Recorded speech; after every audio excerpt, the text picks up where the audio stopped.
So video number 1, the crate exit. Good girl. Yes. So she's offered me a down there. I'm gonna mark that. She's still quite stressed about her crate. So the thing was, I marked that lie down, meaning I want to recreate it to feed her, which sometimes takes a little bit of patience. Rex is screeching in the background as I'm happening. So I'm finding that every time I think that it's a good time to trust Rosa to come back and let her off the leash in the house, it ends up being this like game of having to kind of trick her into a corner, and it's stressful for her. So my recommendation is for a few weeks. This is temporary. This is all temporary, but for a few weeks. Nope. Yes! I would like to see her having a leash drag at all times in the house. So far, she hasn't at all tried to chew on this glorious fly within a leash. And the thing I love about it is it's really easy to step on barefoot. It's really grippy and light. Yes. So I'm marking that she hasn't pushed her way out right now, basically. Yes, eye contact gets a yes. She does not want to lie down right now. She hates it. Yes! That's so good. That's huge steps, babe. So this is the first time, yes, she's volunteered this for me.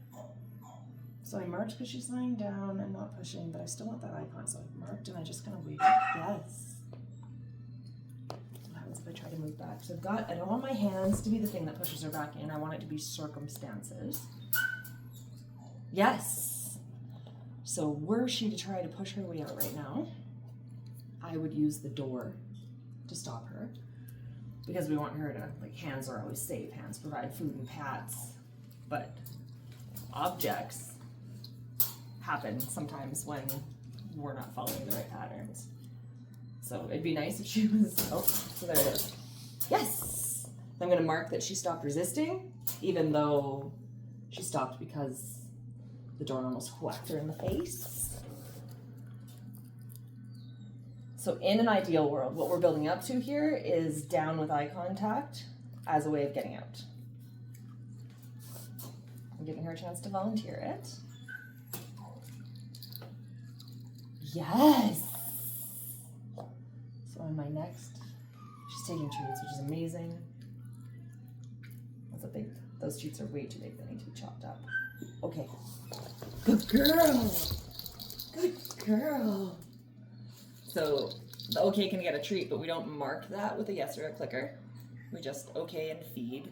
It enhances her desire to listen to us. So I'm just gonna test her and see if she goes in. This is a good practice. I know she doesn't need to pee right now because it hasn't been long. So a good practice is to do a couple in and outs every time we go in or get out.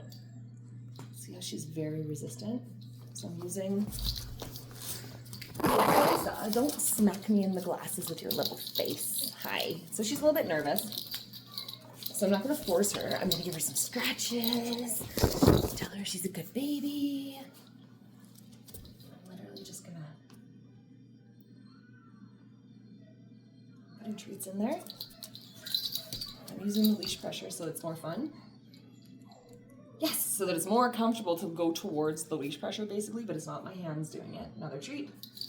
Leash pressure on the way in. Yes! Ideally, I want her to turn around, so it's hard to see here, but I've just got the length of the leash short enough that backing out isn't the most comfortable option. Going in towards the treat that I just popped in is. Resist the urge to use hands. Oh. Oh, honey. Honey. Hey. Because this is stressful, if she's resistant, we just take a cue from her. When she's stressed out, she scratches, so let's give her a scratch. Roughhouse a tiny bit as long as there's no teeth. Oh, honey. Oh, honey. And I literally just want her to go in one more time, and then out one more time, and we're going to go straight to play. Good. Oh, yes! And I'm going to mark that shake off. That is decompression for her, and that's a really good way to do it. Drop the treat in. Sweetie. Okay, I'm gonna drop a treat right by the door. Yes! She hears that yes, she knows that means she's gotta get another one from me. Hold the treat by the door. Yes! So ideally this becomes in and outs, but right now we're building trust. So if I have to put her in right now, I kind of hold the leash here until she has no choice but to go in and keep my body behind her.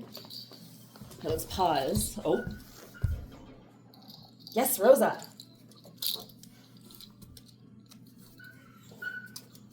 Get it. A little chicken butt. You sensitive little chicken butt. Rex's screaming cannot be helping. Oh.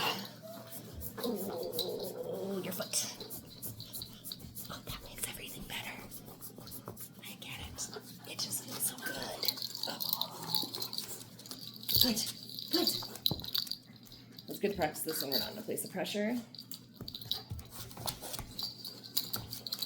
She's really resisting, but she's resisting with cuteness, which is super hard. Yes! That yes means another treat goes in. I'm just gonna hold the leash there. So hard to film. I just got my, here. And now I'm just waiting to see if she makes a better choice. Yes! She goes in for that treat. She gets a yes. She gets more treats. So, in this instance, the leash sucks, but it's not painful. She can't strangle herself or hurt herself. I've got it so short. I'm watching for fear versus frustration, so her fear signals are pretty good. I can still use some touch to remind her to chill out and just be fine. Don't bite me, corn cobs. Well, she's really resisting. I'm gonna release the pressure.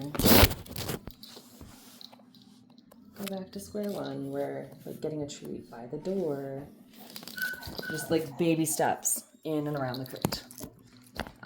So for now, if I need to get her in, which happens, it's kind of a, you're okay, ready? Get it. I'm just gonna let her play for a sec, then we'll show you how I get her in. Get her out one more time.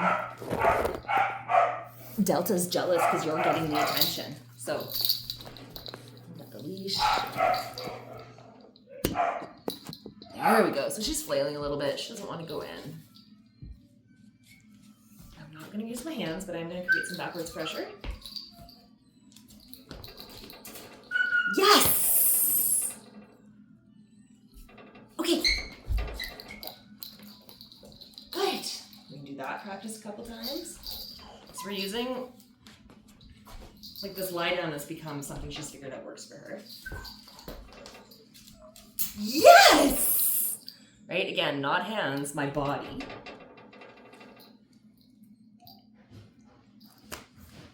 And then that marking at the end and feeding her, she's, yes, good job. She gave me some eye contact. Good girl. The marking and feeding, after we've used pressure appropriately to send her somewhere. Okay, come. Gives her the impression that she made the choice. Look at me, I did good. Yes. Off Rose. Yeah. So we're kind of tricking her brain into thinking that she made these good choices by using the leash pressure and the pressure of our bodies behind us, or behind her. Just no hands, no force. So we're not grabbing her collar and shooting her, and we're using the leash. And we're using our legs so that she can't back out, and then throwing a party when she goes in, even though she literally had no other choice. But the grabbing at the collar and stuff is striking up her defenses. And I can see she can be pretty flighty. I can see why it happens. Come here, Rosa. Yes. I left it in the notes, but to reiterate on this video, I do not suggest using a harness for drag leash in the house, or in general. If you're doing recall work with a long line out in the world, your harness is gonna put her knees and ankles at risk. The way it wraps around the upper joints. Whereas the drag leash done properly, the pressure is almost always on the back of their neck. Let's see if we can get a 2-in-1 here. She wants to go outside. So, Rosa, come. So use just restrictive pressure. Yes. Good. And then I want her to be closer to me, and I'll use this again. Let's say I want to sit for her. Or her new favorite is a down, which she's clearly practiced a lot.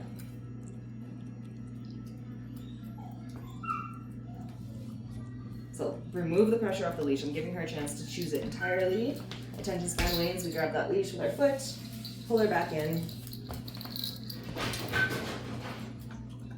The water is a tough one. With her, if she wants to drink water, she gets to drink water. A lot of the puppies, if they want to drink water, it's like their excuse to do something else. I'm letting her have her water will break. And then if I want her to go down, yes!